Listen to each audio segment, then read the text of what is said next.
Good afternoon, everybody, and welcome to another in-depth tournament analysis, Deadzone. This is for the Mariana Station Epsilon tournament, which took place yesterday at Element Games in Stockport. This is a 200-point Deadzone tournament with two lists. You could just take two identical lists if you want, but the option of two lists, and you have to use each list at least once throughout the day, and there are 4 games. There were 12 players taking part in this tournament, making it one of the larger Deadzone tournaments, especially in this area. It may be the largest. So I'm going to go through in excruciating detail all 4 of my games and give you the lowdown on my tactical brilliance or tactical ineptness, maybe. If anyone has anything they want to say in the chat, feel free, and I'll refer to that occasionally.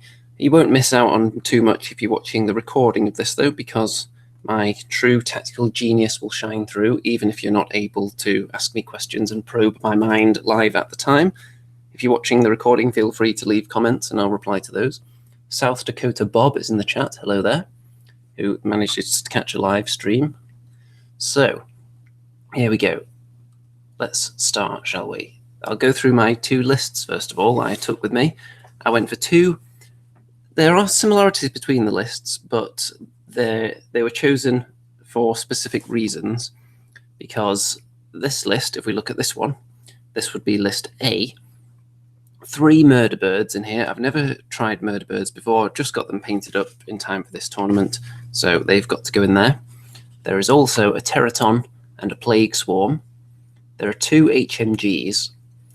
So to give you a bit of a spoiler about list B, that's got mortars in it. So I wanted to have a list that didn't have mortars as well, because there are bound to be some tables at the tournament that have plenty of cover or plenty of tall towers with a roof on that a sniper could just sit in and hide from mortar fire.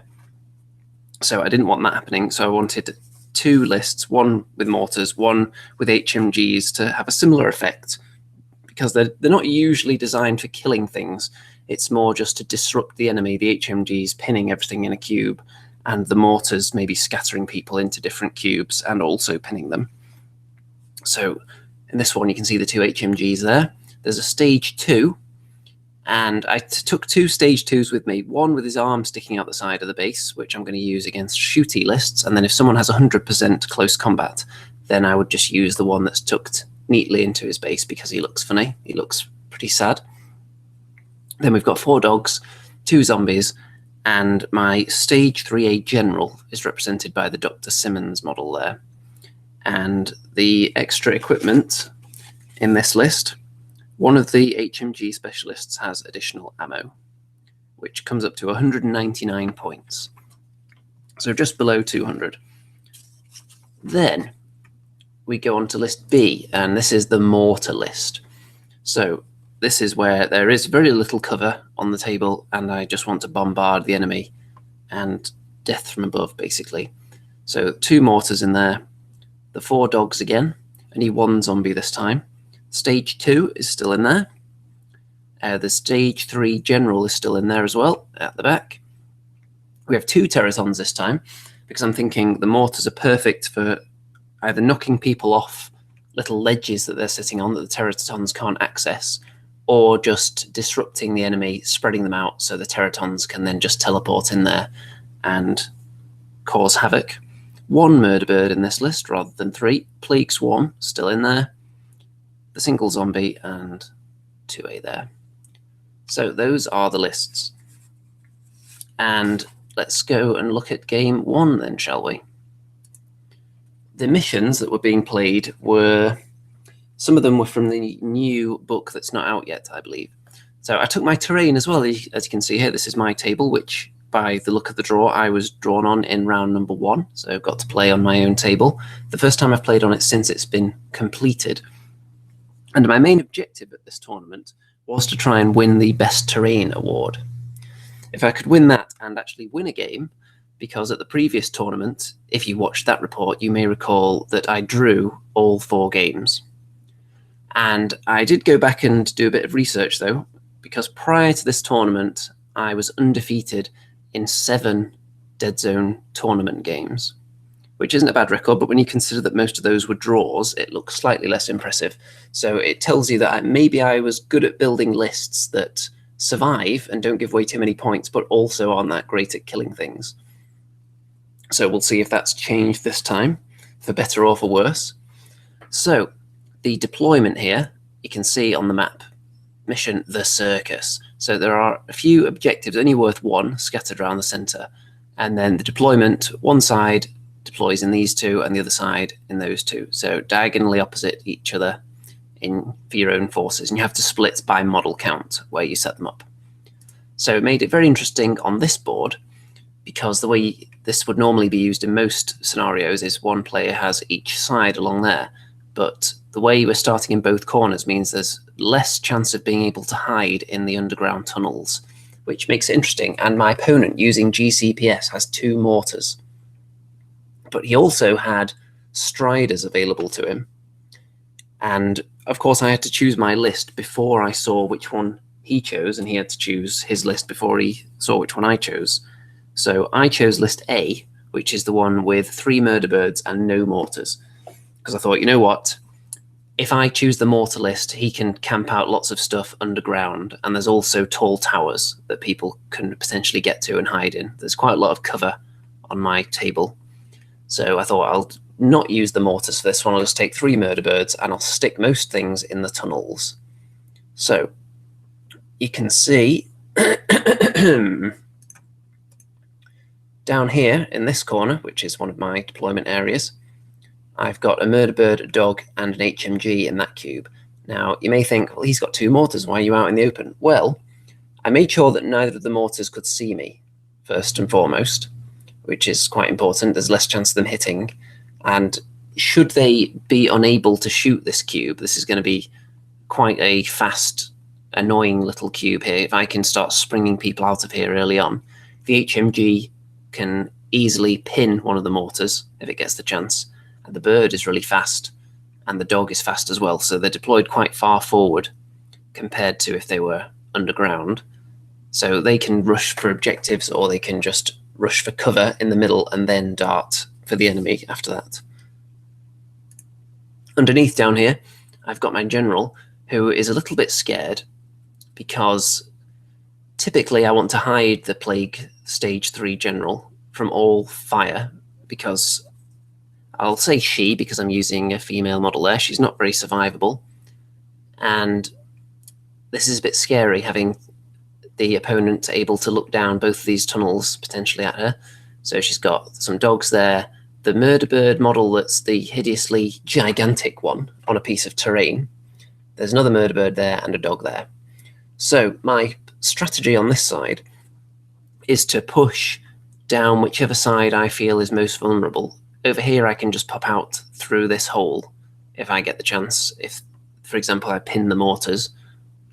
But on this side, I'm going to rush these 3 models down towards the enemy area there, because they haven't got anyone actually overlooking this area yet. So I should be able to make some distance up. And then, do the GCPS really want to go underground to fight the plague? I would doubt it. The first GCPS corner. Let's see, which one's this? This is... I think this is the corner that... Well, it's not overlooking here. So you can see, I think that's my other corner there. So there's one mortar. The mortars were put in each corner like that, as you'd expect. And then there are some basic troops, some veteran. Doesn't seem to be a huge amount of difference between them. And there is a leader as well, but that leader will not be deployed, and I'll go into that in a minute. It's not imperative that the GCPS are in cover much, because I don't have a lot of shooting. I've only got the 2 HMGs.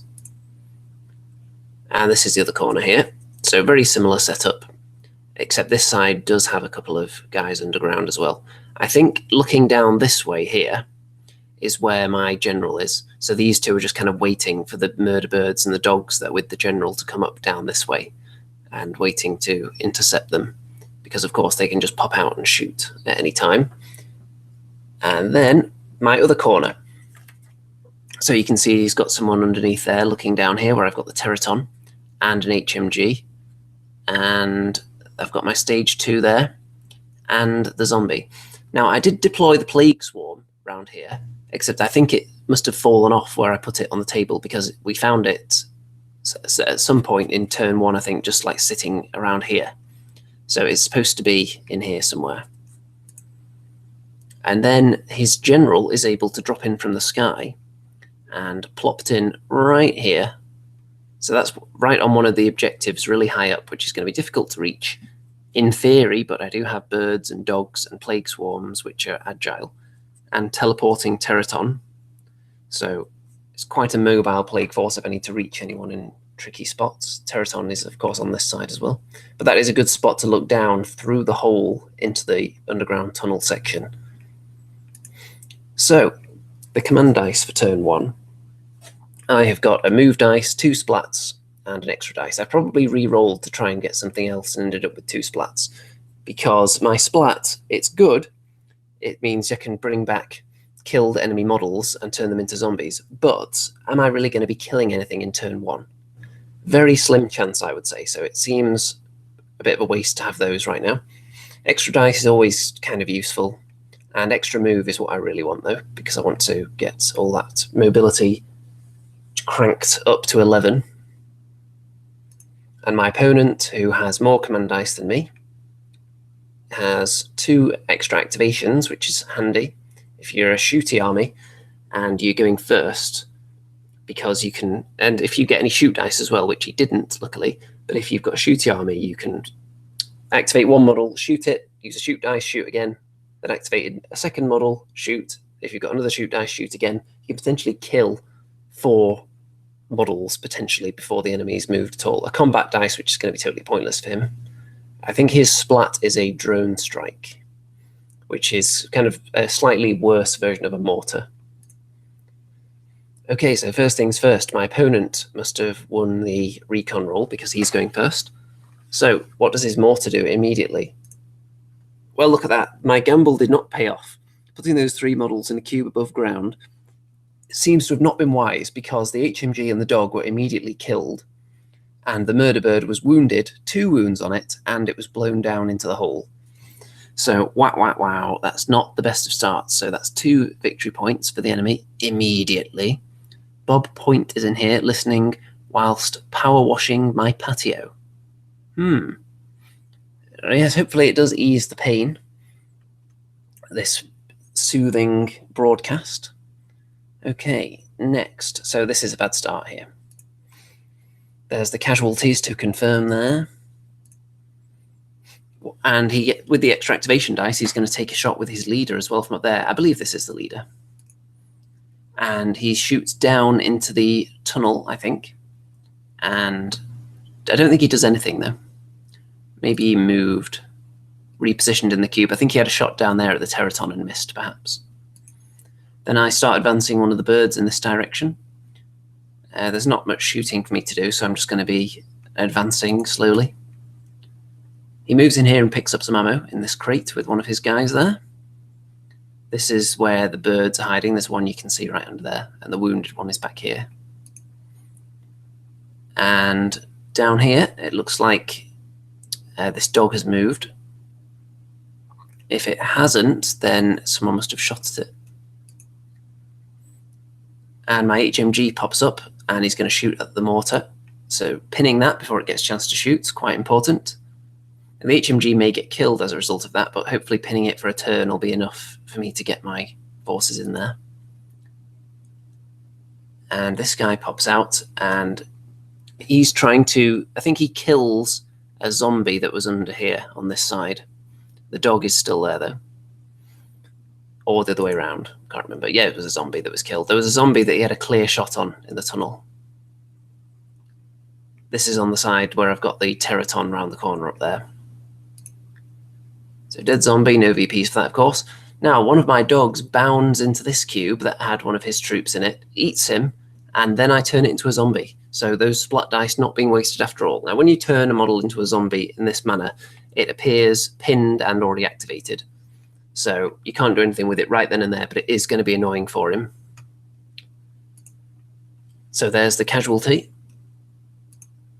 He pops someone up on the roof there and has a clear shot at my dog, because I forgot that this crate wouldn't count as terrain, so I neglected to tuck his tail around the corner or anything, or around the back of this barricade, for instance. So toasted doggy, but I've still got the zombie that he just created there. So there we go. Ow! Dead dog.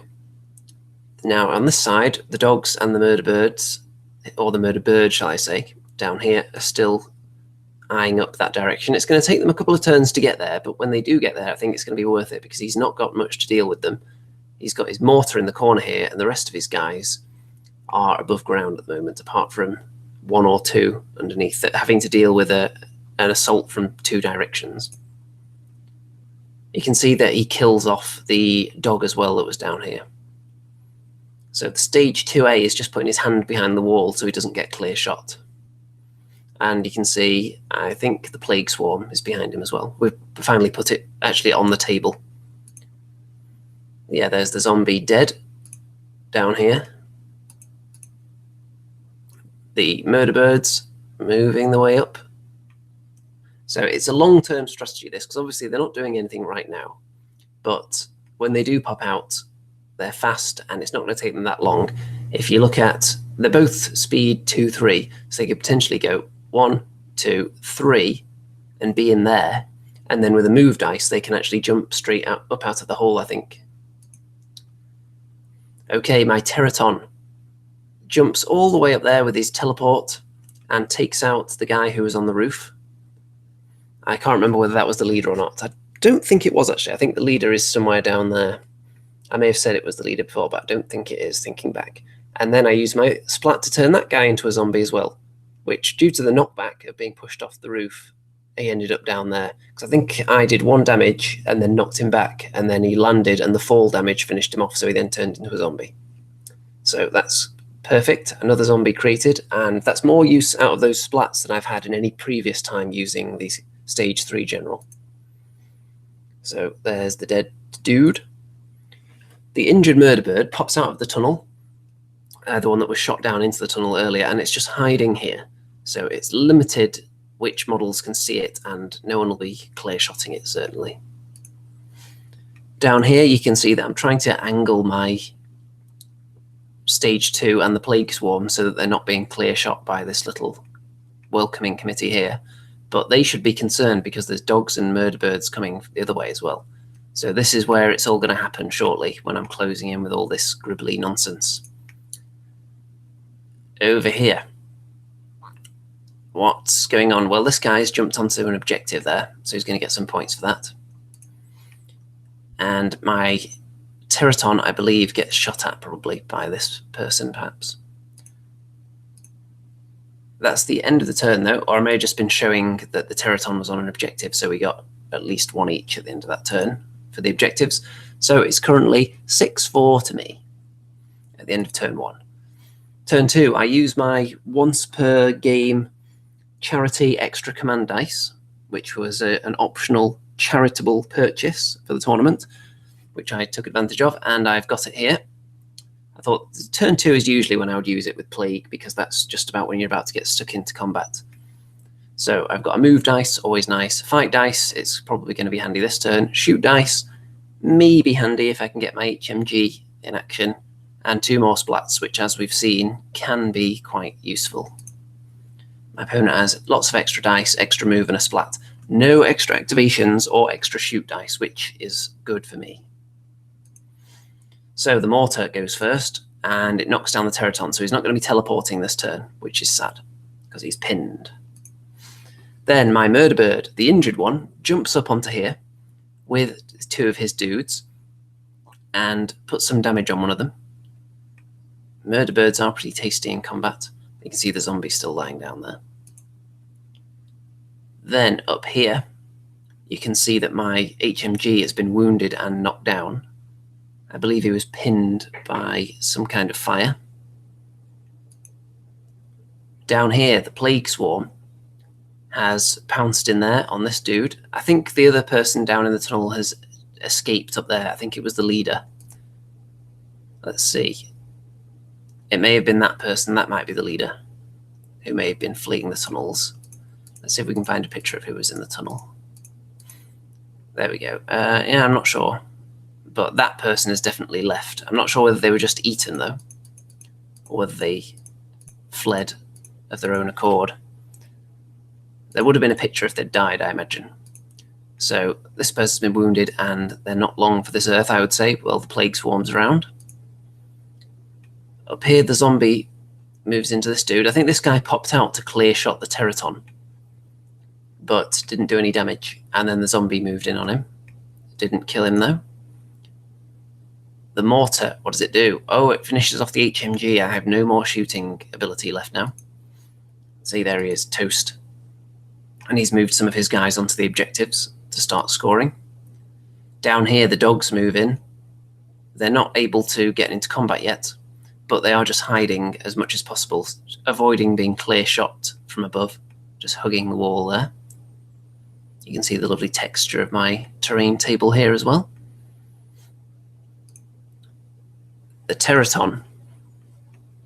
So it's, because it was pinned, it can't move too much, so it just moves into this cube here, ready to pounce on anything around here that's still alive. Up here you can see that the murder bird kills somebody and turns them into a zombie with my splat. And since it's only a half cube, one of them is going to have to leave at the earliest opportunity, so the zombie is going to be kicked off. There's the corpse.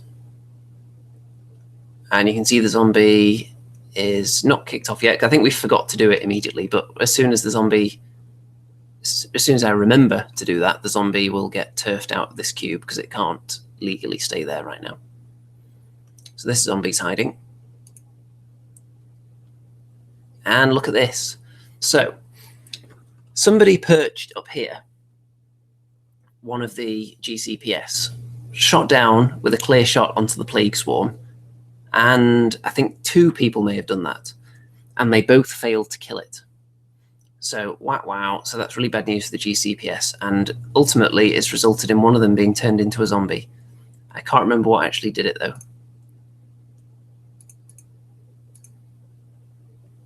because whoever did it must have presumably moved away afterwards. So there's the corpse. And here's how it's looking at the end of the turn, I think.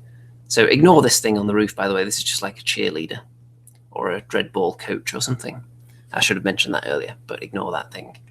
So the GCPS are sitting on a lot of objectives. I am not, so they're going to be racking up some points for those. So I picked up 2 that round, putting me on, I was on 6, so 8.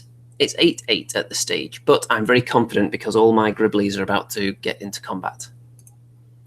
So I've got shoot, which is pointless now. I've got no shooting left. Extra dice, move and activate. Those could be key. Those are some very good command dice there. And my opponent's got shoot, which is not nice. Extra move, which isn't that key for him. And the extra activation, which is always handy. So I think this is when he shoots the plague swarm for the second time, actually. So he has a clear shot on it and fails to kill it. It may have been this turn, actually, does it? Maybe I was remembering that incorrectly.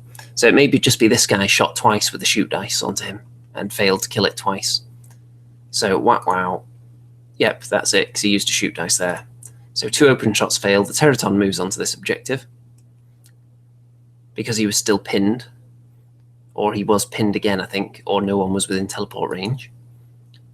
But he does manage to kill the person that was sitting on the objective. Can't remember whether he had to teleport to get there, though.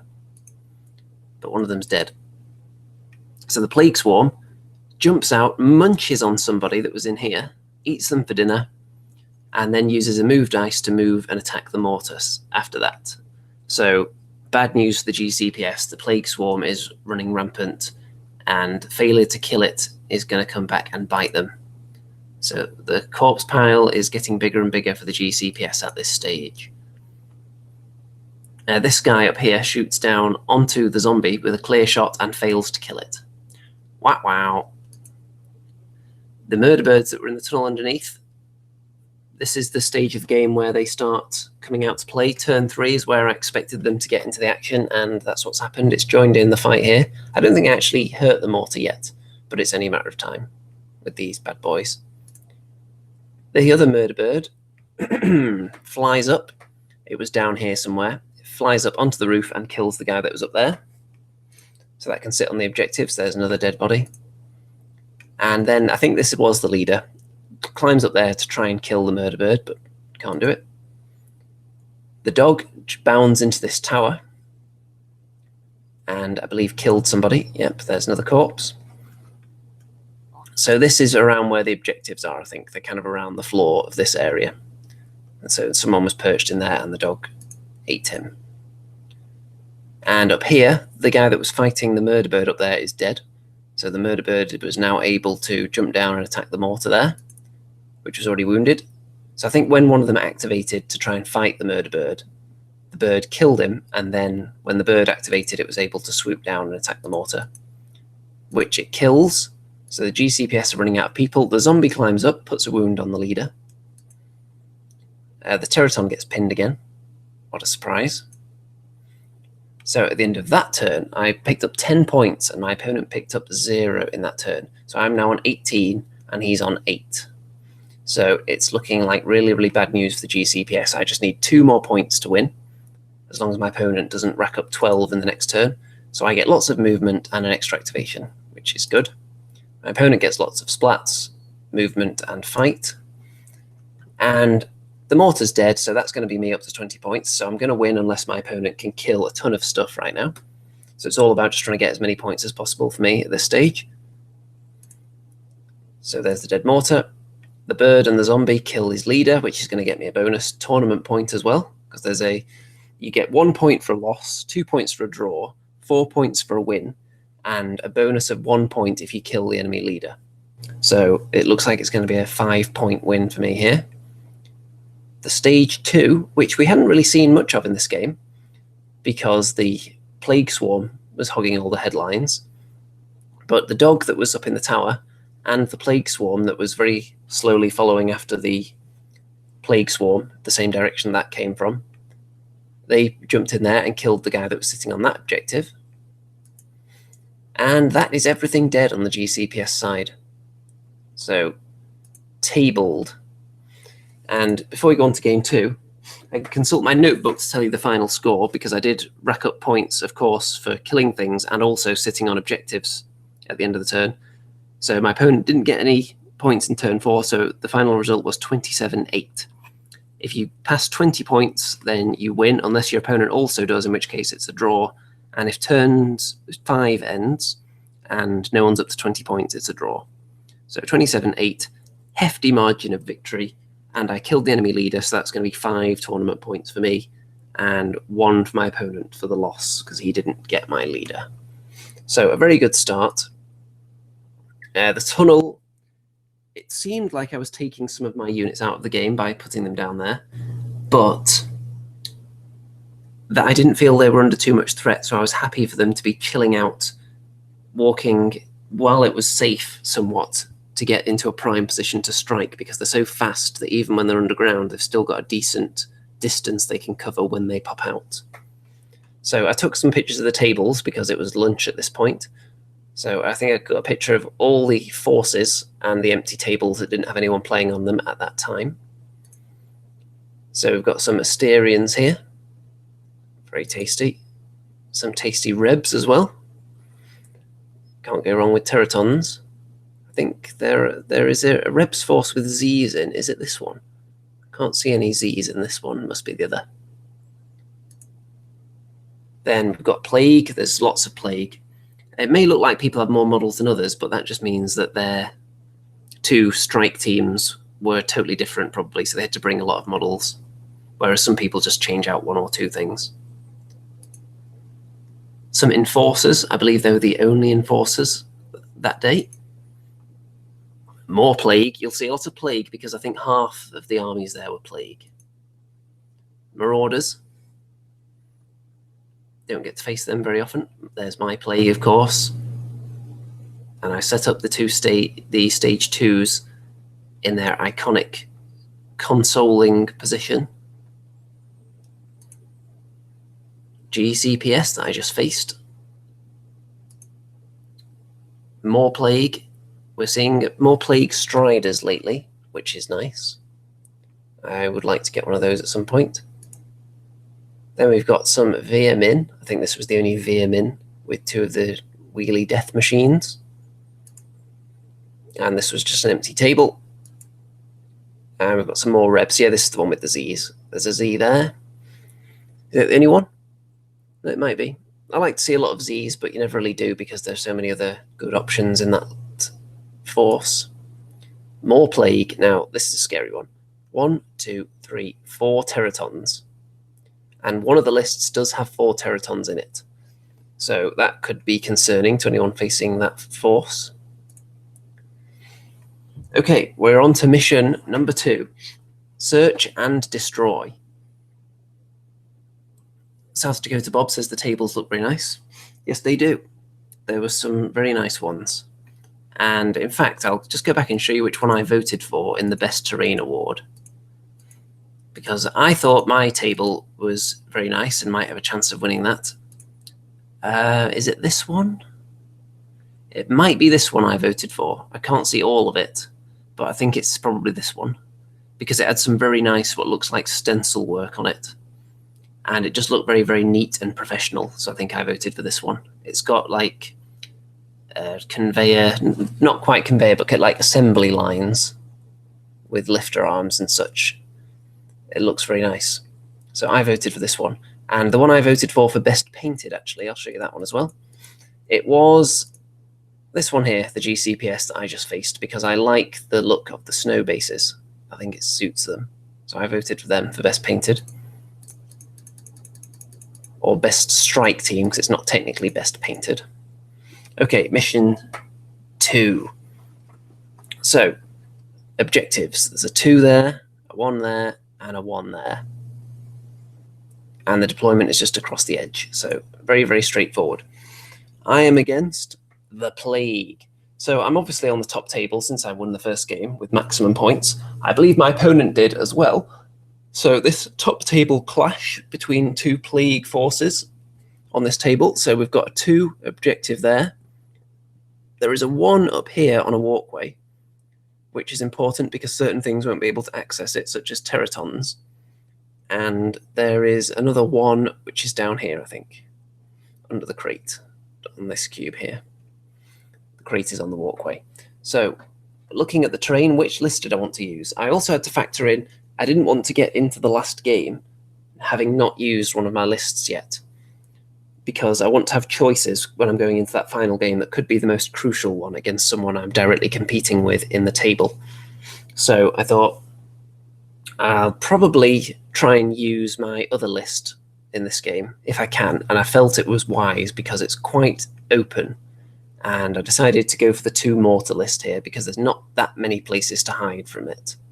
I mean, there's a couple of buildings, but for the most part, especially the deployment areas are pretty open, so I'm going to be able to do some shelling. And my opponent has quite a mixed bag of plague Gribblies, so I would like to be able to have shooting superiority. HMGs could kind of achieve that, but the HMG list also has 3 murder birds, and I feel like my murder birds would be kamikazing into a lot of his stuff, because he has quite a few Gribblies. He has some stage 2s as well. So, I'm not sure about murder birds splatting into them. If he just had really big like teratons and stage 1s and aberrations, I would have considered murder birds purely so that I could sit on these places and be safe from them. But he's got quite a few size 2 beasties as well. He has, let's see, I'll just show you everything he's got in the deployment, because it's quite a beefy amount of Gribblies. So you can see here my deployment. I've gone for the spots where I feel like the mortars are going to have the best view. So 1 over here and 1 there. So occasionally they'll be able to see something. And I don't care if the enemy can see me because he has no shooting. Then I've put a dog in each one as well for a bit of protection, because he does have murder birds. Plague Swarm there. Teratons fairly spread out so I can be zipping around to counter threats. Murder bird over here. 2 dogs, and my stage 2. And he's got, look at this, 2 plague swarms. So had I gone for my other list, he's got 4 size 2 creatures that I wouldn't like the murder bird's chances against if it came down to just a duel between all them. Plague swarms are pretty nasty. He's got a Teraton, stage 1 leader, and there's a bird there. And where's the rest? There's a bird there as well. He's got some zombies down there. He's got 3. He's got at least 2 dogs there and there. So I got extra movement, splat, and fight. Not that useful yet. I would have preferred probably to get shoot dice so I could do more mortaring in turn 1. He's got move, activate, shoot, which is useless for him, and extra dice. So his murder birds could be a threat in turn 1 because of the scout moves. I should have pointed out there was no scout moves in the first game because of the deployment. It would have been too close together. So in this game, there is going to be scout moves, so the murder bird has moved up there. I'm going to be saying murder bird a lot during this tournament, and the other one has moved up as well. And my murder bird moves up onto this section here because I think he's going to be going first. So my thinking here was he's got the extra activation as well. So if I put my murder bird in a cube that's just completely open, he could land 1 murder bird in there. He would have a slight edge in the fight, and then he could then use an activation dice to send a second one in there. So he could just kill this guy. So I've put him somewhere where only one of them can fight him at a time, in case it comes down to a Boyd versus Boyd. And a very blurry picture of his plague swarm there. So the first thing my mortar does, I think that was his plague swarm. He must have moved that first. So the plague swarm shoots the Moida Boyd, and it scatters it into the cube with his plague swarm in it. So it's going to be pinned, but it didn't do any damage. Then he moves his dog up onto this cube here, going for the 1 scoring objective. Then my second mortar opens fire, and there is actually a door in this direction here, because this is actually inside. Just off camera here to the left, there is a door that the mortar could see the bird through. So I was able to hit it, do 2 damage, and pin it, which is very, very tasty. I think I knocked it back into that cube as well. And down here, one of my dogs runs away to attack his Teraton that teleported down here. This is where the objective is. My murder bird is on the bridge above him. So the Teraton went there. I thought, I want to attack him with my Teraton, but maybe I should get some support in there first. So I threw in a dog, hoping that I would just survive enough so that when my Teraton moves in, I would then have an extra dice for having a friend in there. But the dog just splattered against the Teraton's shell and died instantly. So that didn't work. He starts moving his zombies up on my right flank. And my Teraton decides to go for it anyway, because why not? But plague Teratons are actually terrible at killing each other, because they have tough and they have armor, but they don't have any AP. So they're just bad at fighting each other, I'm afraid. So it's going to be a bit of a pillow fight, but I do have 1 more Teraton than he does, so if they're just tied up together, it's not too concerning. I'd rather this than my Teraton be fighting plague swarms, because they do have AP, and they also fight on 3s rather than 4s. So a plague swarm is something that could feasibly cause some problems for a Teraton. I've moved my stage 2 up, not too far because I don't want to get in range of any of his big gribblies, keeping my leader back. My dog bounds up onto this cube and kills his dog, and is now sitting on this. So there's a dog down. My other dog jumps in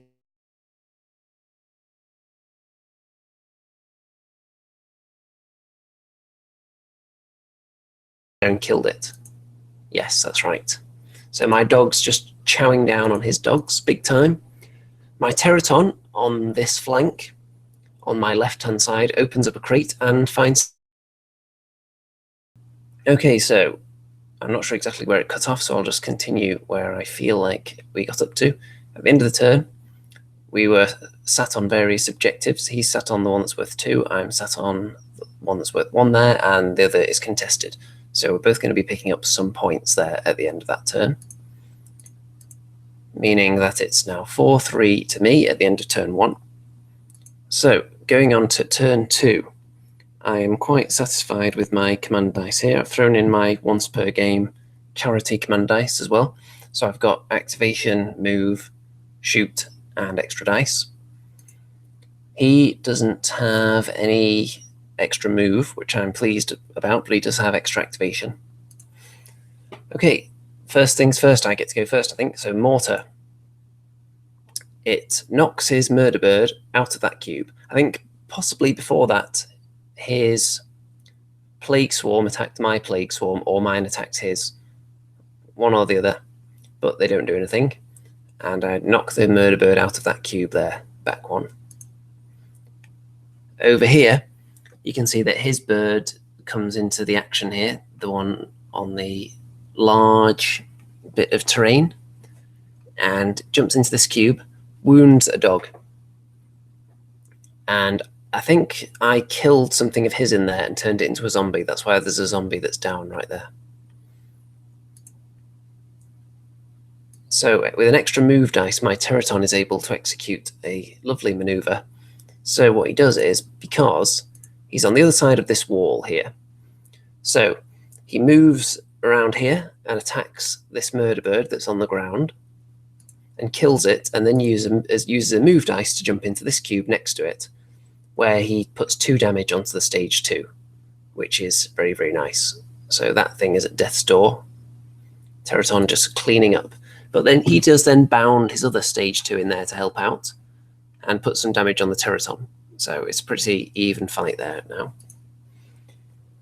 Over here, my murder bird pounces down onto the 2-point objective. Really, I just want to see, because he doesn't have a movement dice, so he's not going to be able to move his stage 1 into this cube. So I want to see who else I can disrupt and make them move. Because if I can get some of his stuff to move out of combat to try and disengage, that means I'm going to get free hits, and then also I'll then be able to attack it when it's in the new cube and get extra dice to fight it with. So it's a way to break stalemates. If you can either leave the cube yourself or tempt people to leave the cube, then suddenly you get moving in bonuses again. And it's just a way to break things up, because the Plague Swarm versus Plague Swarm and the Teraton versus Teraton fights are probably going to go on forever. He's got his 2 zombies up here on the bridge, which is going to be tough, because zombies together, they have the bonus dice for the horde, which means they end up with quite a decent amount of dice to fight you with, which can be annoying in large quantities. If you're going to take zombies, you're best taking a few of them. I only took zombies in small amounts because I just didn't have enough dogs. Then, over here, this zombie gets up and fights, and this is like super zombie. I think it was one of his dogs that I turned into a zombie, and it jumps up and does 2 damage to the murder bird because I just rolled really well. So that's good. Over here, well, he does what I expected. He breaks someone out of combat to go and chase down the murder bird that was sitting on the 2-point objective, because he doesn't want me to have it uncontested. So he does put damage onto me, though. That damage point there is for my Teraton standing on the pipe, by the way. It's not his. The mortar, it kills both the zombies because it can see them because they're high up over there. So it was easy to hit, and they both just die from the blast, which is nice, because if it had scattered, it could have landed on any of my stuff. And there they go, 2 dead zombies. The dog jumps onto the 1-point objective that his Teraton vacated, but he does have a Plague Swarm lingering around here. So you can see, I think this is the end of the turn. Yep. Did I not take a picture of my little notebook here? Yes, I did there. So in that turn, I picked up 4 points. He didn't pick up any. So I'm nicely in the lead now. And you can see that mortars are still fine. His stage 1 is actually getting close to being able to fight soon, but it's size 3, so it's not going to be able to join in fights with too much. He's got his 2 stage 2s fighting the Teraton, the bird versus Teraton, Plague Swarm versus Plague Swarm, and this Plague Swarm is sneaking around here, but I've got a stage 2 and a dog around here somewhere. And I've got 2 dogs and a zombie fighting his murder birds in there. And there's my leader. The leader jumped up onto this crate to shoot at the swarm, by the way, but didn't do anything. Okay, so activation, move, and lots of fight. That looks good for this turn. And he gets fight, which is good. Shoot, which is useless. A splat and extra dice. So, yeah, there's that. Okay, so his bird is dead. It kills one of my dogs first, though, I believe, and then the other dog finishes it off. So I've got a surviving mutt, and that was accomplished. According to this, I've got a picture of a move dice there. So I must have used that. Were they fighting in this cube? Let's have a look at that scene here. So yeah, the dog was in there. Maybe he tried to move away and got killed by the dog, and that's what the move dice was for. I don't know. Did he have a move dice? No, he used his blue ones. I don't know. Okay, Plague Swarm versus Plague Swarm. Well, I said it might last forever, but look at this. This is my attack roll. Bearing in mind I was only rolling... He's not wounded yet, or pinned, so I was only rolling 3 dice. And look at that. I just kept rolling 8s. Ended up with 6 8s and a 6. So 7 hits. And he didn't get anywhere near that many, so... His Plague Swarm is dead and mine is alive, so a really good roll there. And that it could be really important, because my Plague Swarm is now free to join in with the fighting rather than being held up. Over here, the wounded stage 2 is killed by the Teraton, so it's just the full health one that's left there. His stage 1 looks very threatening there. And there's the corpse, confirmation. My Plague Swarm jumps in there, and let's see, what did he have there? Let's see if we can get a picture from above, from earlier. Okay, so we had a Teraton in there who killed my murder bird, and then my Plague Swarm who killed the Plague Swarm, then jumped in there and killed his Teraton, I think.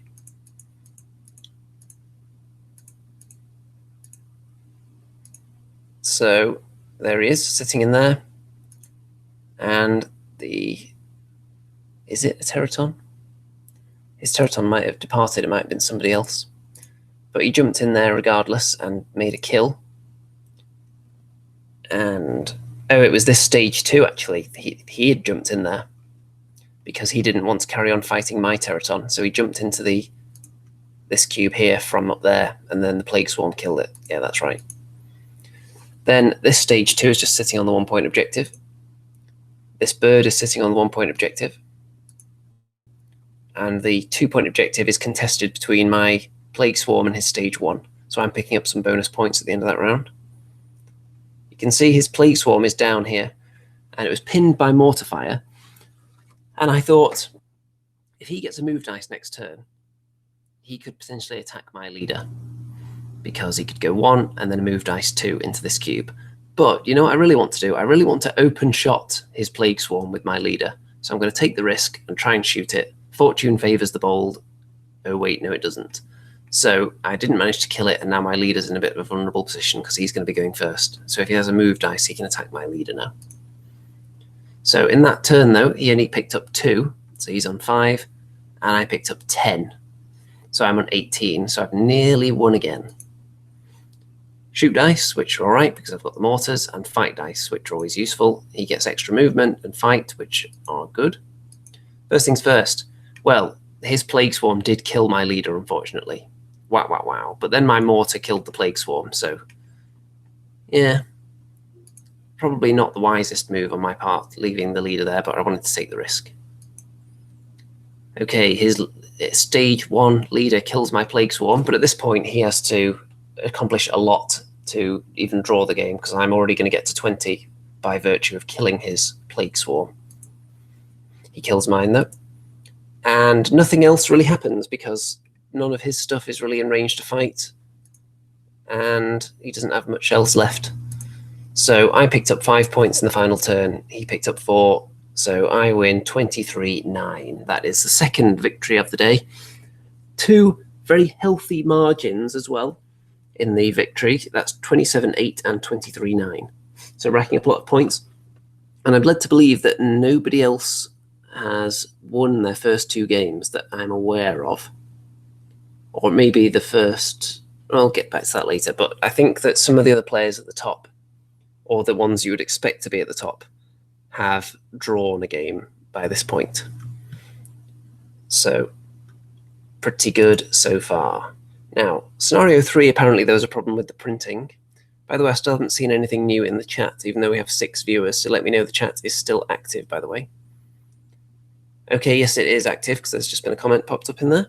So there was a bit of a printing issue with mission 3, but here's the layout. So there are objectives there, and there, worth 2 each, which is a lot of objectives to score. And the deployment zones are like so, this kind of shape at each side. So, here we go. The Plague, and I'm against the Enforcers this time. So, but looking at the terrain layout, this side you can see has tons of cover. And the other side doesn't really have much. Look at this. So I took a gamble and went for the mortar list, thinking I can win a recon test. Come on, surely. So if I hadn't won the recon test and he'd been able to deploy over here, then he would have been able to hide from the mortars quite a bit. But then, on the other hand, he would have had to come out because there are a lot of objective points to score here. So he would have had to move out to get onto those. So I went for the mortar list again, second time in a row. And here's my deployment. Since I won the recon test by 2, I think I was able to move some models forward as well. So I've got this murder bird here. I haven't done my scout moves yet. So Teraton up there. There is a Teraton underneath there. You can just see his hand poking out. Mortar there, mortar there. I'm going to use my pre-game extra moves that I've got from the recon table to move this mortar down here into a slightly safer position. And I've got dog there. I'm hiding my leader inside this building here, which doesn't have any windows. You can see, there she is. And then my stage 2 is down there as well. And here is my opponent's force. So he's gone for a Strider, which is the one thing I really did not want to face during this tournament because I severely lack in ways to deal with them. The only thing I have in my entire 2 forces that with any AP is the Plague Swarm.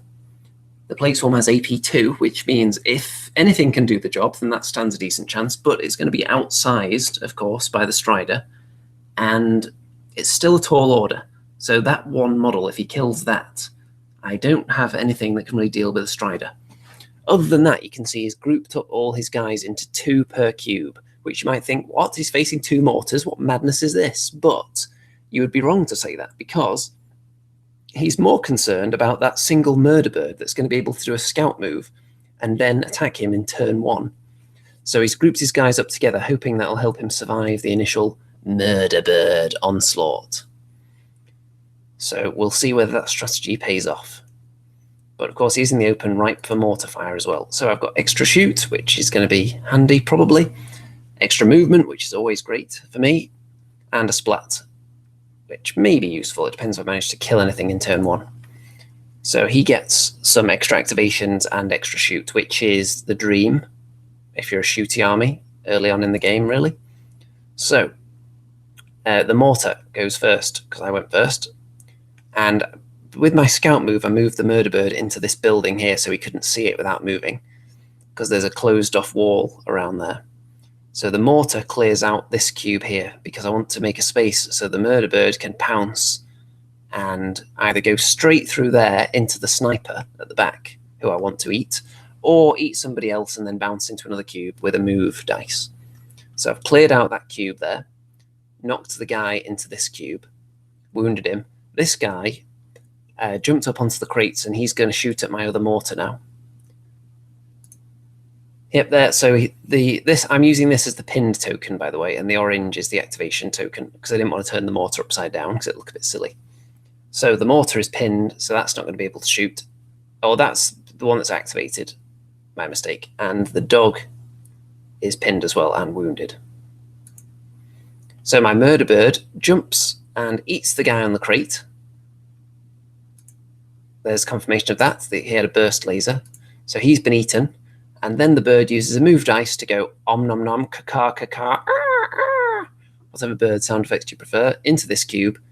And even though he's not killed anybody, he's now right in the middle of the Enforcers strike team. And he's going to be a real annoyance because they are not easy to shift at all, murder birds, because they're tough, size 2, so everything he's going to fight it with is going to be size 1. So I'm always going to have the size advantage, always going to be tough, always fighting on a 4+. So it's going to be difficult for him to kill it. So it may take him some time. South Dakota Bob says, wait, is it called Jeff? I should actually start calling the murder bird Jeff, because he does, of course, have the distinctive sound of caw-caw, caw-caw, for anyone that's watched my or Dreddy's Age of Sigmar videos in the past. Jeff, the famous chimera. Yeah, I think I'm going to start calling this murder bird Jeff from now on. So his immediate response to this is to swarm the cube with more enforcers to try and beat up the murder bird, including the wounded guy who was blown into this cube here. But as you can see, it's not being very effective. He hasn't done any damage. He wasn't rolling very well with his attacks. I wasn't rolling stupendously well or anything. He just wasn't scoring many hits against it. And like I said, they are pretty tough to take down. So towards the end of the turn, I start bouncing onto objectives. So you'll see the dog jumps onto this 2-point objective, the swarm onto this one with the aid of a move dice because they were back here in the center. And over here, I jump this dog onto a 2-point objective as well. And this wounded one who was pinned can't make it to the one all the way up on the roof. So he's just chilling out there hiding. So I'm going to pick up 6 points at the end of the turn purely for objectives, because I've managed to advance my forces. He pinned a Teraton under here with his other burst laser, I think, and wounded it. So it's not able to teleport, so I don't just want to walk out in the open and get killed. So I'm not advancing that quickly because I've got some cover here and I can teleport out of this cover and use move dice later on, potentially to reach all the way to his end of the table. So there you can see from above. You'll see that his Strider has moved up onto this cube as well. So he's going to be shooting down at things. I don't think he killed anything, but he possibly wounded the dog. Oh no, it was the burst laser earlier on that wounded the dog. I think he wounded the Teraton, actually. That makes sense. Let's see. Oh, we've had confirmation from Ben in game number 1 that the guy that deployed from the sky is a specialist, not the leader. Yes, I did clarify later on that it wasn't the leader. I remembered that. So confirmation there, because I wasn't 100% sure. Okay. Oh, and look. My opponent insisted that he had an enthusiastic picture of himself be taken because I don't know why. But yeah, what kind of enthusiasm can you draw from this? 8 points down at the end of turn 1, and yet to register a point, a murder bird in your midst. And here we go. So you can see the Teraton has stood up now, by the way. I believe the mortar got pinned again immediately and suffered a wound. Let me just check if that mortar was already wounded. Oh, yes, it was. So it was already pinned, so it's not going to be able to shoot next turn. So I've got some move dice, which is always nice. I've got fight, shoot, and extra dice. So a nice mixed bag, but no extra activation. He's got extra activation and shoot, which is what you generally want as a shooty army. He's also got a fight and a splat. So the murder bird is pinned. Now, I can't remember exactly how that happened, but it is pinned, so it's lying down, and my plague swarm has bounded up in here, and it killed his sniper. So the sniper was in, I think it was in this cube, I think I needed a move dice to get there with the plague swarm, but it came all the way over here from the 2-point objective on the right and just ate it for dinner. The murder bird is refusing to die. He's got it pinned, but it's not taking much damage, so it's going to take him even longer to kill it now, and he's got every one of his models around it while I'm just sitting happily on objectives. So dead sniper. The stage 2 jumps in and kills his second burst laser because it was pestering my Teratons constantly. So he's dead. The mortar then fires, and this guy actually moved out the cube, this enforcer, clear shot, because he successfully got away from the plague swarm, disengaged, took a clear shot at the swarm and did nothing. And then the mortar hit him and blew him back into the cube. And then in the fight that ensued, he then got wounded, which is quite comical. And look, the murder bird is dead. It took 4 of them, and it took them multiple attempts each, but they finally got it. That 19-point bird is finally dead. I think it's 19 points. So there he is, dead. The plague swarm's dead as well. The assault enforcer moves in and does a good job and kills it. So there we go. Some points for the enforcers. But at the end of the turn, you can see that his Strider moved up onto this building here and then was able to clear shot one of the dogs down there and killed it. So this dog moves into the 2-point objective. I've got a dog on this 2-point objective, a dog on that one, and the Teraton, who is down here, uses a move dice and then teleports onto the roof, which is a size 3 cube, because there's a bit cut out of it here. So the Strider couldn't get up there, so he's sitting above his head on the 2-point objective. So I'm going to get 8 points at the end of the turn for having all the objectives. So there's confirmation of that one. Those 2. And, well, you can tell by the look of anguish that it's game over at the end of turn 2. Look at that. He picked up 5 points in the turn, but the massive 13 I was able to get, scoring 5 and then 8 for sitting on the objectives. I mean, look at this. His entire force pretty much was held back by that murder bird and his insistence that he just had to kill it. He wasn't able to then advance to contest any of these objectives or rain down fire on any of my other troops because he was so busy tied up fighting that pesky bird. So yeah, Jeff the murder bird. He's going to start getting a reputation, I think. So that is yet another crushing victory. 21-5. So the scores I've amassed so far, I didn't kill the leader again though. So that's 2 games in a row where I haven't been able to kill the leader. So I got 5 points for the first game and then 4 for the next 2, which is going to keep me on the top table. But there may be players creeping up behind, catching up, who have been killing leaders earlier. Okay, so next, Occupy. Now, I believe at this stage, someone may end up correcting me. I think I'm the only player at this point in the tournament who has won all 3 games. So I'm at the top of the leaderboard, but there are players who maybe got a draw earlier on who have been killing leaders throughout the day though. So they've racked up bonus points. So there are a couple of people only 1 point behind me, I'm led to believe, at this stage. And I'm obviously going to be facing one of them in this mission. And the other one, I can't really do anything about what he does in his game. So all I can do is try and win this game. And then if I win, even without killing a leader, the worst case scenario is that someone can draw level on points with me. And I've been racking up quite a lot of victory points as well by getting well over 20 in the first game and getting comfortably over in the second and just over in the third. So quite a lot of victory points. So if it comes down to a tie, I'd be quite confident, should I be able to win this one. But obviously, top table, you're going to come up against some filth, and let's see what we've got. So the deployments are in the corner, and then there's more juicy objectives. I like this. I've always been saying that Deadzone needs more ability to score points without killing. So I like the addition of missions that have all these 2-point scoring zones all over the place. Encourages you to move, and it's going to help forces that try and go forward, and it's not going to be so great for gun lines with just small number of models that just have just endless amounts of, let's say, giant striders that are just gunning down one thing per turn. If you have a lot of models to pounce onto these expensive objectives at the end, then you're going to be scoring tons of points. And here we go. So we had to actually extend the deployment area because I couldn't fit everything into the usual size, so we extended it one way this way. And I think this is the table I voted for as the best terrain. You can see the nice stencil work on it. Ben says, Occupy is one of the best missions available, really tasty. Yeah, I do like this one.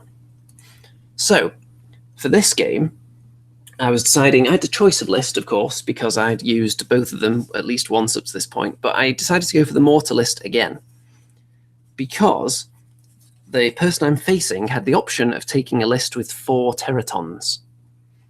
And I did not want to take a triple murder bird list against 4 Teratons, because they would just get splattered. I would just fly into the Teratons, get swatted away, or then teleport, because the teleport is just as fast as a bird. So they would just move in and kill the bird easily. So that was my thinking behind choosing the mortar list here. So I would rather have the extra Teraton, because I've got 2 in this list, to counter, just in case he brought all his Teratons to the table. But, as you can see, we'll look at his forces in a second. Oh no, we won't. Did I not take a picture of his force? Well, I'll get to that in a second then. So you can see what he went for in the end was not 4 Teratons. He went for, I think it was 1 Teraton, Aberration, Stage 1. It may have been 2 Teratons, in fact. And a few dogs as well, and an HMG. So if there's anything else, we'll see it in a moment. I think he had a murder bird as well, yeah. So you can see the objectives here. Now, what's really interesting is that they land on the highest stack point. So because of all these bridges, 3 of them are actually on half cubes, which means that only sized 1 or 2 models are going to be able to access those areas. And when you look at my list, I've got a murder bird, a plague swarm, I've got 4 dogs and a zombie and a stage 2. So I've got a lot of models that can access those points. And my opponent does not have as many. We'll find out in a second, though, because you can see the scouting moves where the murder birds have landed. They're both just kind of moved into the middle. So, command dice, activation, shoot, and extra dice. Not too exciting. He's got some shoot, move, and fight, which are very useless at this stage, really. But he does get his murder bird immediately into my mortar, but doesn't do any damage. He chooses to attack the mortar and not my leader, which I found odd. But maybe he sees the mortar as more of a threat right now. So he didn't do any damage, though. So I was thinking, what's the best way to deal with this? And my plan is going to be to disengage the mortar out of combat and then send in the Teraton to fight the bird. So he moves his HMG up onto the roof. Yes, he's got a Strider as well, that's it. So he's got the Teraton, the Strider, the Aberration, the stage 1. So he's got all these giant size 3 and 4 Gribblies that can't access 3 out of 4 of the objectives, which I'm very pleased with. So you can see that I mortared some of his dogs, which is why they're scattered around and pinned. But his HMG has gone up there. And he shoots down and pins my Teraton, and I think there was a dog in there as well that got pinned. But the Teraton doesn't mind that because his plan is going to be to just move 1 cube anyway into there and fight the bird in a minute. This zombie got shot as well and pinned. And the bird got pinned, but I just put a token next to it to show that rather than turning it upside down because it's metal, so I didn't want to chip the paint off it. And here, my plan worked, so the mortar's actually gone up onto the roof of this building by disengaging. And I think it took a wound while disengaging, but that's all right. Then the Teraton gets into combat and eats the murder bird for breakfast. And there's the corpse. So that's one of his potential scoring models on those 3 bridges that's gone now. So that was my entire focus. Take out anything on his army that can score points in those 3 bridges. So I'm only really going to target anything of size 1 and 2. I'm not even going to bother shooting at anything bigger than that, or trying to fight anything bigger than that. So I've got my dogs up here where they're safe. I've got my bird in there where it's safe. And that's going to be fighting a dog, which is going to be a good result for me, most likely. His HMG is going to be a problem, though, so I'm going to have to take that out at some point, and I'm probably going to try and use the bird to do that, if required. So 1 dog dead. I think one of my dogs jumped up and killed a dog on one of these cubes here. My plague swarm just moves in here. This is where the mortar is to the left there, and my leader is just down below this shot. So the plague swarm has moved up there, ready to pounce. And from this area here, it's going to be able to reach one of the half cubes very soon. Strider moves up onto the roof. The stage 1 is moving in the direction of this objective here, which the Teraton is already on. And you can see an overall look here. This Teraton is on the roof, is actually inside the building, but I just didn't want to lift it up and put him in there, so he's on the roof. This one's back here because he was fighting. And I'm keeping everything I can on the half cubes around here so they don't get eaten by all these gribblies.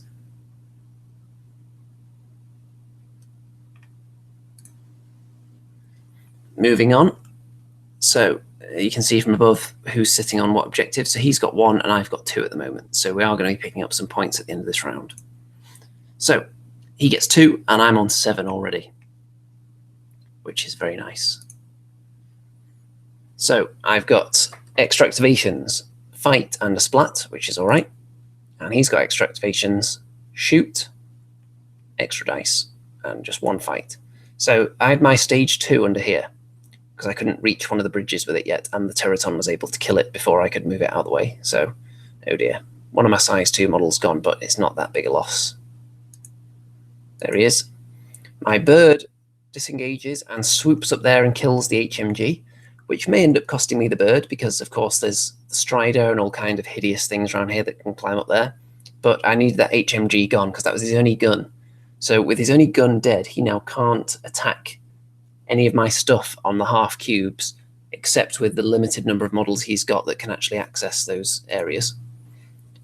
So as you can see, the things I've been targeting, dog, bird, HMG, entirely thinking 100% about the scenario here. I've got 2 dogs on this one, just for safety, in case one of his remaining dogs charges in. And I'm going to move the Plague Swarm onto here in a minute.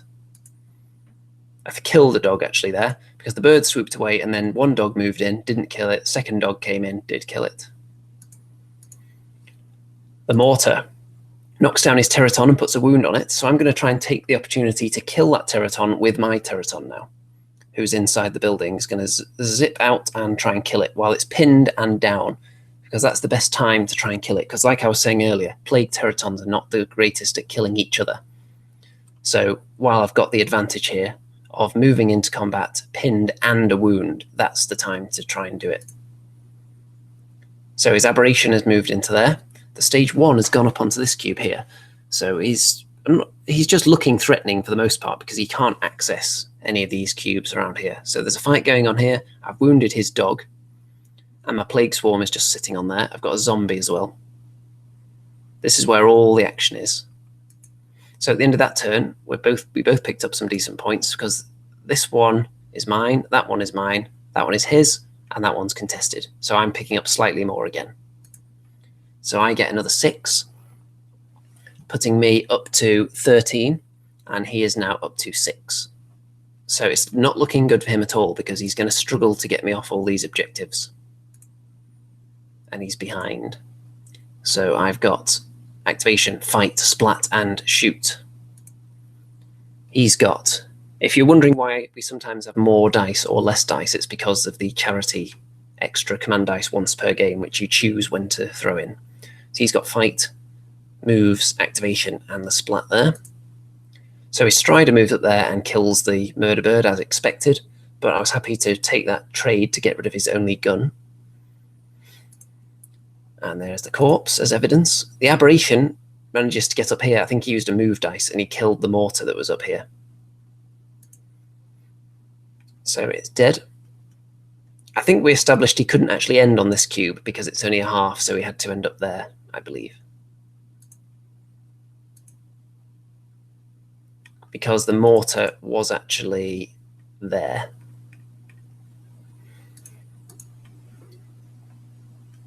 So, yeah, we must just nudged it back into this cube fully at the end because there wasn't enough space for both their bases in there. So that's dead. I end up kamikazing a dog into this dog because I thought he's already wounded. I've got a friend in the cube. Surely I'm going to kill it. But this dog is actually pretty stubborn. Despite already being wounded, my dog charges in there, I think, and just dies. I think it was this one. If it wasn't the dog, then it would have been a zombie. But I think it was a dog. Yeah, it was one of the dogs out of this cube. So he charges one of his dogs in there, now that there's only one of my models in there, but he gets wounded on entry. And then my other dog from over there comes in and gobbles him up, so that dog's dead. So I've now got a big advantage on models that can hold these objectives. I mean, look, everything I've killed, like I said, just targeting that stuff. So this dog finally, though, without any help, manages to kill off the wounded dog there, and then turns it into a zombie, which is handy. So I don't think he's got any scoring stuff left, and look at that, that's the end of the game. So 22-11. So he racked up some kill points and sitting on an objective. I did a bit of killing and racked up a lot of objective points because I was just able to dominate this whole zone here with the objectives in it, with my size 1 and 2 models and purely targeting his models that were able to score. We've got a question here from Ben. I'm still surprised you take a mix of zombies and dogs. Doesn't seem worth it. Surely all dogs would be better for the points. Yep, dogs would definitely be better for the points, I think, but I only own 4 dogs. So I just take maximum dogs I can and then fill up the rest of the points with zombies until I buy more dogs, basically. And I don't think they're available separately, so I'll have to see if anyone's got any dogs they want to trade for anything, because I could definitely do with more. So there we go. That's another win for me. No leader kills, though. To be fair, as far as the leader kills go, I only killed 1 leader throughout the tournament. I did face the stage 1A twice in the tournament, so it's nearly impossible to kill that, especially with my lists. And then the other one I didn't kill was the enforcer leader, who was very, very tough and in cubes surrounded by lots of his mates the whole time. So that is a 4th win out of 4. So I know for a fact that no one can have more points than me at this stage, but someone could go equal with me. And then if they racked up tons of victory points as well, then they could potentially win on the tie. But they did not. I managed to finish in 1st place, and look at this, there's the evidence. The 1st place dog tag. Dun, dun, dun, dun, dun, dun, dun. So someone did actually finish on level points with me, but I won by around about 11 victory points in the end. So the vast amount of killing I was able to do in the early games really paid off there, and I am nearly 100% in saying I was the only person to win all 4 games at the tournament. But the one thing I actually went for, the terrain award, I didn't win. The one that won was the one I voted for, which was this one with the really nice stencil work that looks really, really neat and professional. And it's got posters and all kinds of stuff. This is the kind of thing I want to add to my terrain, actually. I want to add some kind of stencil stuff on mine. I think it'll make it look a lot better. And it gives me something to shoot for at the next tournament now, to try and win the best terrain award. So, all in all, obviously very pleased with that. 4 wins by 4 hefty margins as well. And the lists seem to work very well. Obviously, you need a bit of luck in any time you're going to win a tournament. You can't do it with mediocre dice rolling. You have to have some good fortune in each game, generally.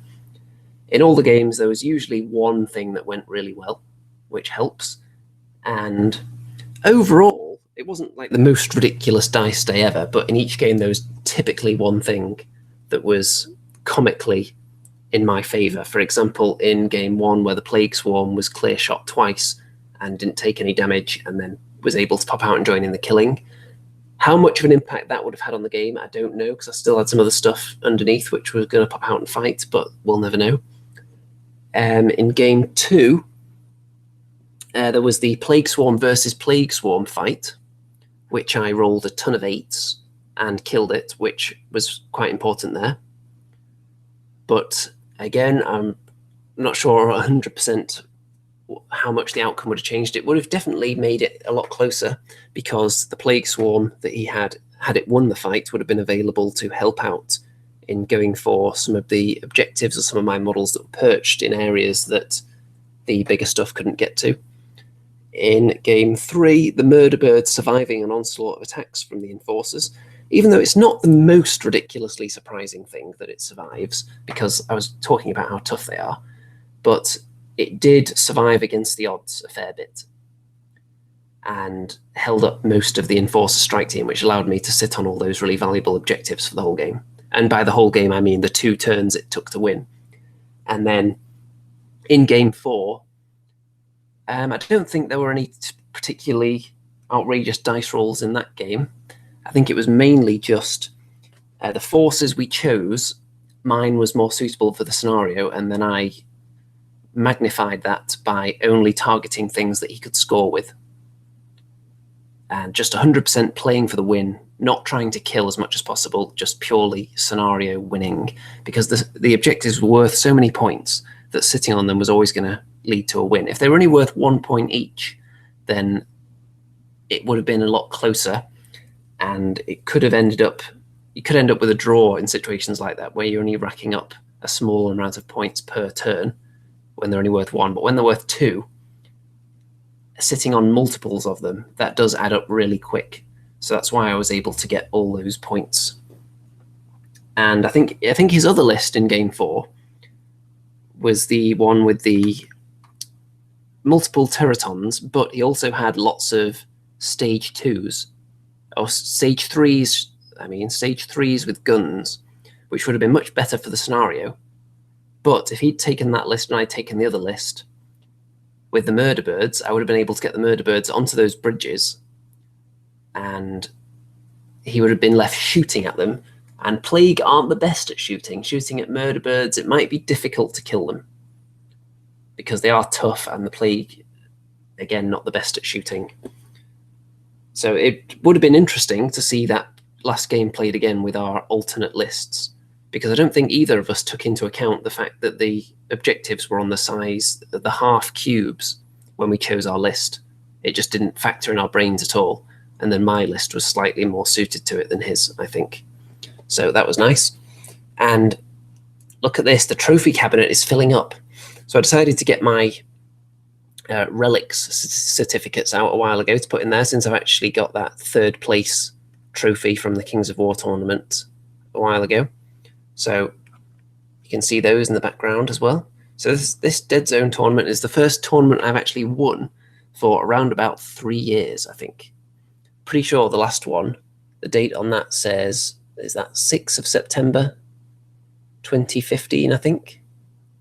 That sounds about right. That first place in a relics tournament that I got there. So it's been a long time coming to get another victory, and next I'll be targeting a win in a Kings of War tournament at some point. There is one coming up at the end of this month. There's Ulti Bash. I think they're up to 6 now. So we'll see if I can get another trophy to add to the collection in that one. That would be nice. I need to play some Kings of War practice games this month, I think, because I haven't played that for a little while now. I've been focusing on Deadzone with this tournament coming up. That's just passed now, of course, in triumph. Let's see what's going on in the chat now, because I'm going to be wrapping this up soon. Congratulations. Do you have interest in some Deadzone stuff? I bought some and tried to get some people into the game, but it didn't work. So there are some factions and terrain unused. I want to give the game to someone who plays and knows people who play. And if you are looking to part with some Deadzone stuff, then send me a message and we can certainly discuss that. Let's see, one of the factions of the Forge Fathers. I actually do like the Forge Fathers. I gave someone the Forge Fathers from my 2nd edition Deadzone starter box, but I gave it to them on the condition that if they decide they're not going to get into Deadzone, then can I have them back so I can make use of them? And they've decided they're not going to get into Deadzone, so they're going to give me those back some point soon. So I'm going to start Forge Fathers.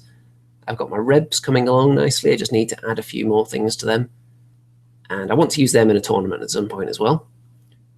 But I'm glad I didn't try them at this one, because I think these plague lists work really well. There are things I can do, of course, like people have mentioned, to make them more efficient. I think having more dogs instead of zombies would have helped, but I just don't have the dogs yet. And a few things I would like to add as well. And of course, there are going to be some tournaments where you don't have a choice of lists. You just have one list that you have to use all the way through the day. So I wouldn't be able to take 2 such diverse lists, I would say, so different from each other in their purpose, with the triple murder birds and then the other list with the mortars and the double teratons. If I had to just pick a list that would have to be more balanced, it would have to maybe be a mortar, 2 murder birds, and a teraton kind of thing, where it doesn't have a singular goal in mind, because it has to be able to adapt to circumstance. I'm definitely leaning away from things like the stage 1A and the aberration, though, because they're so large, and people are cottoning onto this idea that you just hide in the half cubes from them. It depends on the scenario and where the objectives land and what kind of other models they've got in there, whether you have to actually engage those things. So obviously very, very pleased with that. And let's zoom back through the pictures before I end this video. For anyone interested, later on tonight, then there's going to be a live double unboxing of the new Age of Sigmar starter box, Soul Wars, on the Andy and Rem show. Both of us will be unboxing our own copies of it live on camera at the same time, just to be unique. And that should be taking place probably immediately after the World Cup game tonight. So anyone interested in that can be looking forward to that greatly. And that did just arrive today, actually. So I haven't even opened it yet because the parcel arrived just before I went on the air. And anyone that was watching live, thanks for sticking through that internet outage in the middle that lasted about 5 minutes or 10 minutes maybe, but I'm going to chop that out at some point. So hopefully most people watching this won't have had to experience that.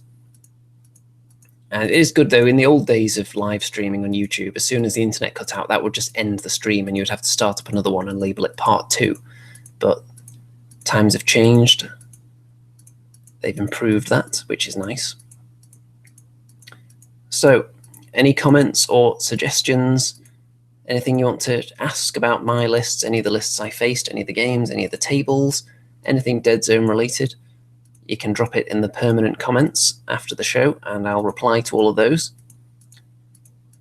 And with that, it's almost time to go. And just to excite everyone that little bit more, because this doesn't require my camera being on, this particular show, I can tell you that due to the heat, I've been doing this entire show with no shirt on. So try and contain your excitement if you don't mind. But I think we're getting close now.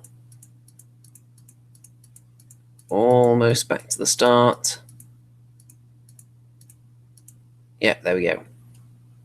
So I'll catch some of you later on, and I'm sure the discussion will rage on about various issues in the Deadzone community. The one that's big at the moment is how to deal with this half cube or partial cube thing.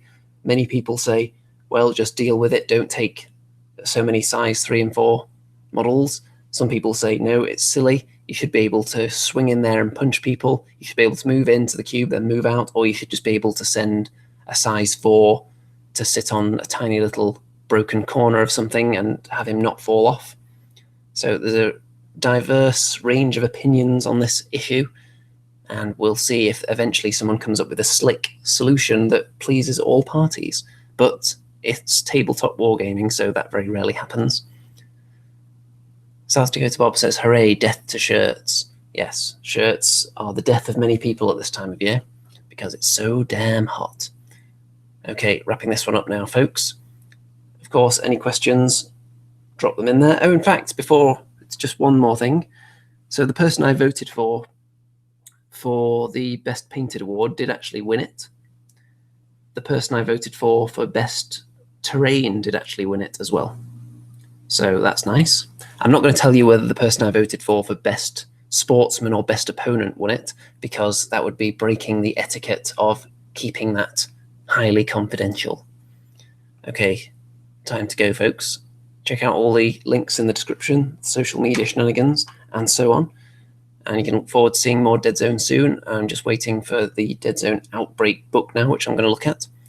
So, ta-ta, folks, and good afternoon out there, whatever you are.